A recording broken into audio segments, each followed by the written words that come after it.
Yan. Isang magandang gabi sa ating lahat. Ayan, mega love shoutout po sa inyo. Eto guys, no? Ang ating topic dito, ito ay sabihin na natin pangkalahatan na po na natulungan ng Kalingap sa lahat na ng mga beneficiary ng Kalingap. Alam niyo sa totoo lang, no? Ang Kalingap, kapag ikaw ay naispatan ng Kalingap, napakaswerte mo.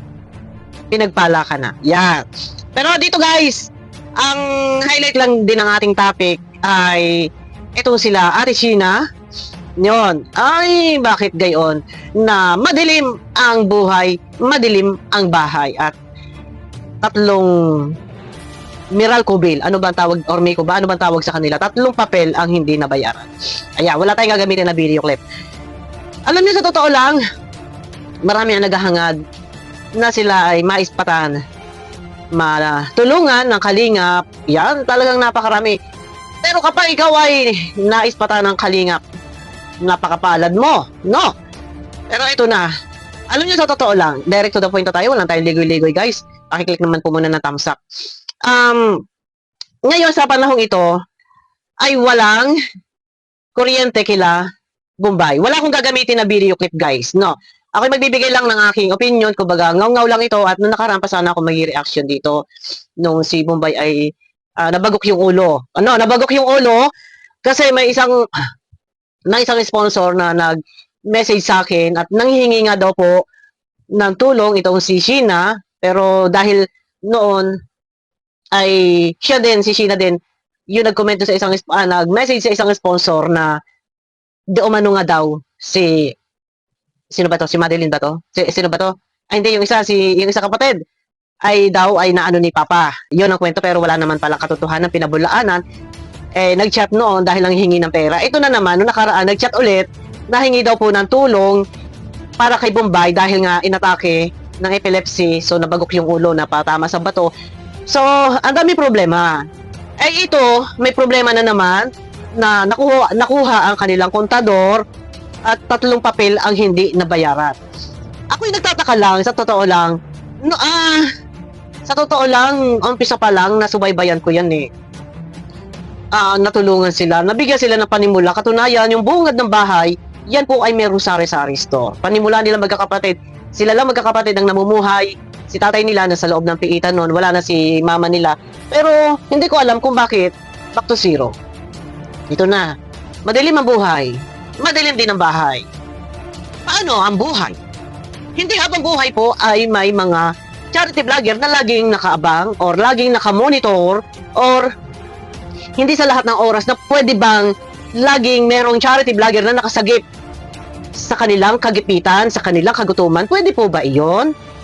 Na nandyan lagi ang Dagod Samaritan na lagi nang nakabantay or nakamonitor para sagipin sa kawalan or sa kagutuman.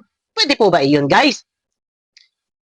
Minsan, hindi naman sa kasamaan ng pag-uugali, pero dapat ang mga charity vlogger, ito ay para sa lahat na ng mga charity vlogger ng Kalingap. Minsan, kasama doon yung pagpapaalala sa beneficiary na minsan ay matutong tumayo. Guess nyo po ba guys? Matutong tumayo sa sariling paa, lalo pat, andyan si tatay, yung papa nila Sheena. Lalo pat may mga anak na nag-aaral, may anak na may sakit itong si Bombay. Andyan si tatay galaw-galaw. Maraming pwedeng pagkakitaan. No, kasi sa pagkakataong ito na wala kayong kuryente, dahil tatlong resibo ang hindi nabayaran at merong isang charity vlogger na siya ang nagbayad pero hindi pa naikakabit ang kontador, ay hindi sa lahat ng oras ay laging may sasalo. Alam niyo po, sa totoo lang, ang dami ko napapanood sa mga short video, yung iba mga putol ang kamay, yung iba mga putol ang paa, pero nagagawa nilang maghanap buhay.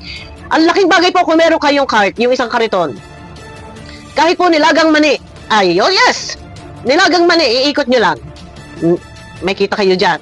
Kahit po nilagang mais, o yung hiniwa-hiwa ng mais na ganon, nilaga yon, tapos may baso kayong maliit, lalagyan nyo lang ng star margarine, and then asukal, mais, tapos asukal ulit, haluin lang kaunti. May kita. palamig sa pagkakataong ito, yung mga palamig, mga buko juice. Sa pagkakataong ito, kung meron lang kariton, tulak-tulak, yung may bubong, ikot-ikot, sa 5 pesos, 10 pesos, ilan ang order sa'yo, ang laki po ng kita. Alam, sa totoo lang, hindi tayo, kasi dapat, ito, advice ko lang din para sa lahat, no? Kasi, sabi ko nga sa inyo, hindi sa lahat ng pagkakataon, ay laging ang mga The Good Samaritan, ay kayo, ay laging sasagipin sa kagutuman at sa kagipitan. Dahil, sa totoo lang, marami pa din ang higit na nangangailangan na karapat dapat tulungan. Isang halimbawa po, no? Napapag-usapan lang natin, natulungan noon, napabahayan yun, na yung bahay nila ngayon, nila Sina ngayon. Nabigyan ng sari-sari store, puno yun, yung bungad ng bahay nila Bombay, before, punong-puno po yan, ng paninda. Hindi ko alam kung ano nangyari, kung bakit na-bankrupt, no?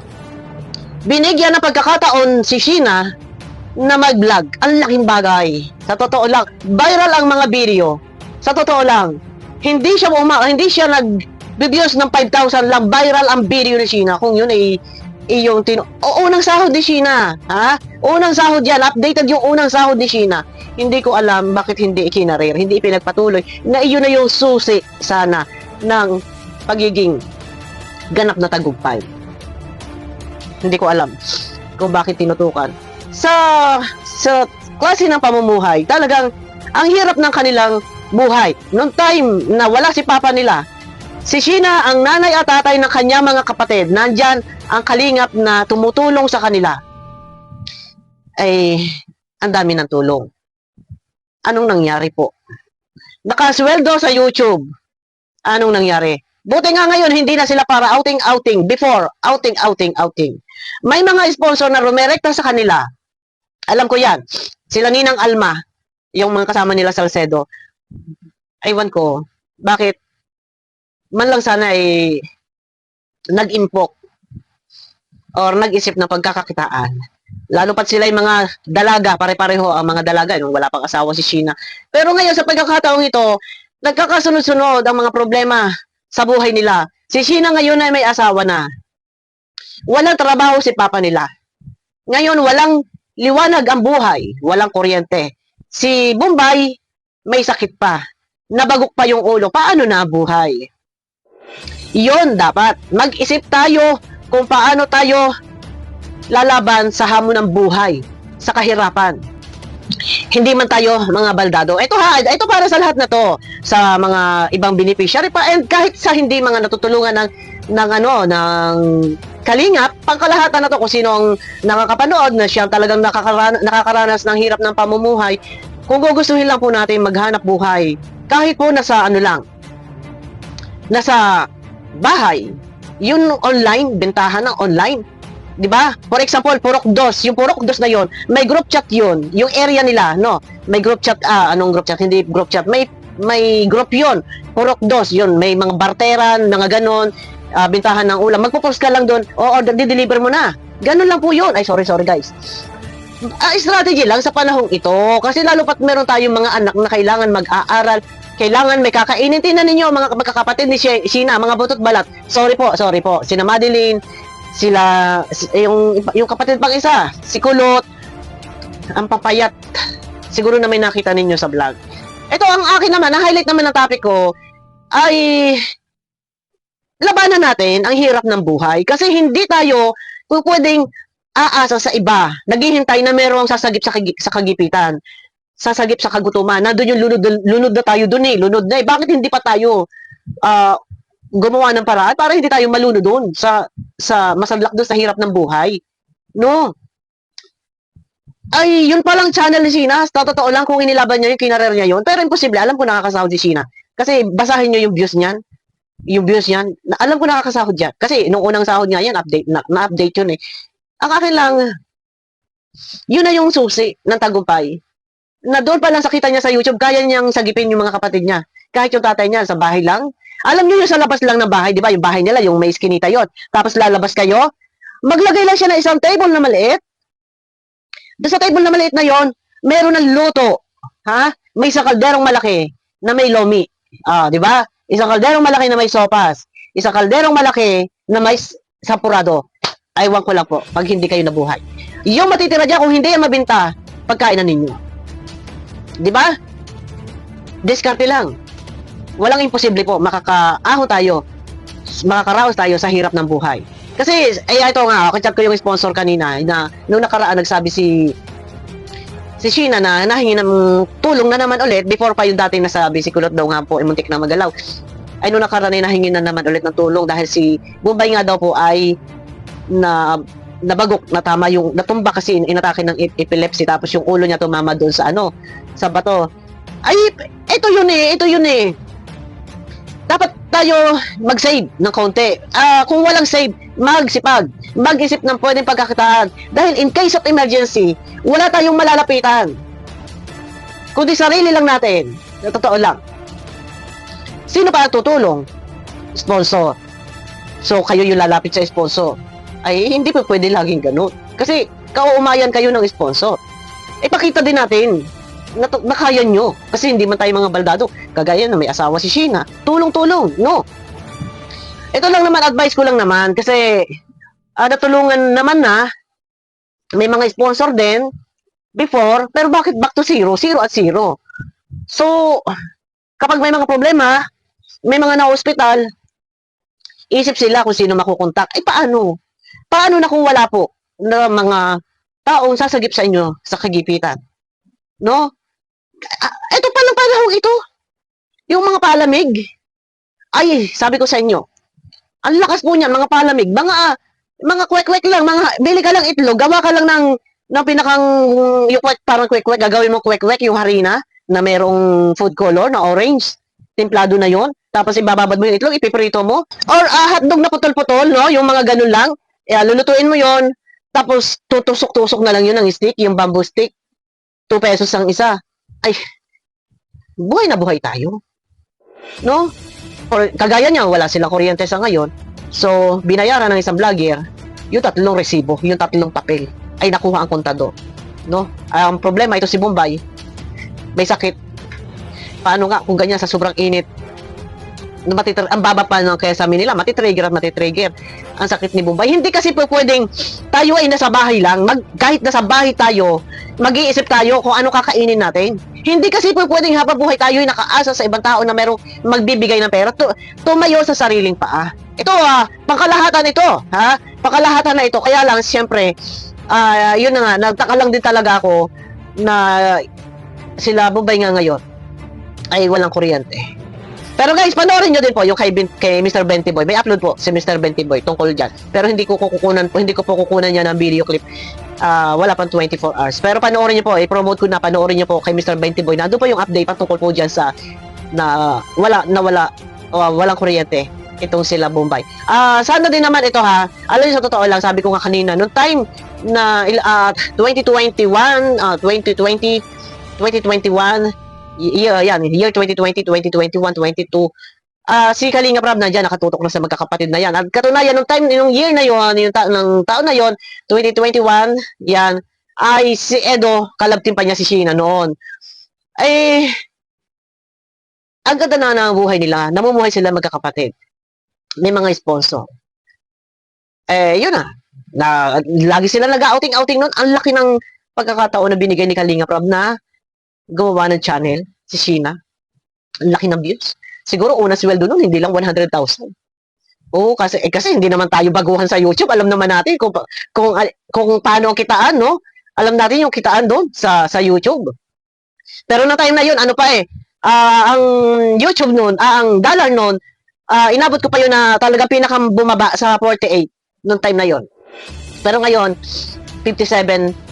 Ngayon 57. Pero nung mga nakaraan last year, umabot ng 59 yan, no? Pero noon, 2020, 2021, ang dollar noon ay 48, 49, 50 hanggang sa umangat na. Pero, noong time na yun, ang laki ng nasweldo ni Sheena. Ayan, para sa lahat din, sa iba, na mga nakakaranas ng sobrang hirap sa buhay, alam sa totoo lang, kung gusto may paraan. Lalo, ito na nga lang sa panahon tag-init na to, sa totoo lang. Pag pumapunta kami ng palengke, naku, sabi ko sa inyo, kada makita kong may nagtitinda ng palamig, kahit ang yellow nun ay hindi ko alam kung ano yung mga ice block na ginagamit. Wow, ako, bibili talaga ako kasi ako, mauhawin po ako. Kailangan ko talaga ng tubig. Pero ayun na guys, no. Paano nila malalagpasan ang hamon ng buhay kung lahat sila ay nakatambay doon sa bahay? Ngayon ay madilim ang buhay. Madilim din ang bahay. Paano na? Kung ngayon ay nasagip sila sa kagipitan, nabayaran ang 3 papel ng Meralco or Miko, ano ba tawag diyan sa kanila?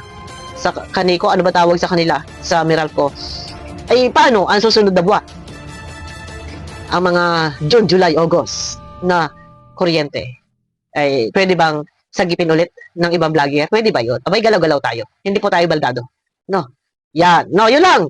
Ay magsipag-sipag para sa ating mga anak, lalo pat may mga dalagay nag-aaral, and hindi lang yan, pagkain, no? Ay ang mga payat, ang mga kapatid ni Sina, lahat sila nagpayatan, siguro nga ay kulang din sa pagkain dahil wala silang walang trabaho. Si Papa, ay si Sheena ay may asawa na. Man lang sana bago nag-asawa si Sheena, ay alam niyang stable na mga kapatid niya kasi wala nang iba pagkakaasahan kundi siya. No, Papa niya walang trabaho Paano na ang buhay? Paano ang buhay? Kawawa ang buhay.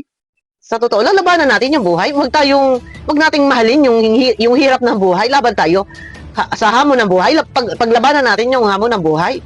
Kahit na yung kay Sheena, mag-vlog na lang, kahit mag-reactor na lang siya sa si Sheena mag-reaction na lang siya sa mga love team. Sa totoo lang, ay kahit pagtulong-tulong baga, no? Kasi hindi sa habang buhay ay laging merong nakasagip sa kagipitan. Ayan. Kagaya nga nung nakaraan, hindi ko na nga na-reactionan yun. Yung si Bombay ay inatake ng epilepsy, nag-chat na naman doon sa sponsor. Yung sponsor nga, yung dating sinumbungan noon na ginalaw daw si Kulot, hindi naman pala totoo. Tapos ito, nag-chat naman ulit. No, hindi na lang natin muna papangalanan yung sponsor. Pero ang akin lang naman dito, ay paano nga kung puro sila chat-chat lang sa mga sponsor. Pero yun na, ay aangalan po kayo ng mga sponsor niya. No, pagka ganun, hindi kayo nakikita nagsisikap. Asa na lang kayo na pag may problema ay naka-chat agad kung kani-kanino. Ayan na guys, abangan nyo ako sa aking next video. Ito naman ay sabihin natin pasensya na ako sinisipon. Ito naman ay sabihin na natin, kumbaga parang wake up call lang sa kanila na hindi naman tayo baldado and hindi naman putol yung ating mga kamay at tayo naman nakakalakad tayo pa nga yata ay nakakapanigarilyo, nakakapagbisyo, nakakainom siguro, patikim-tikim ng alak, ay wag nating mahalin yung kahirapan. Labanan po natin. Sa panahong ito ay talagang marami po ang pwedeng pagkakitaan. Ayun na guys, abangan nyo ako sa aking next video po. Mega love shoutout, click naman po ng thumbs up.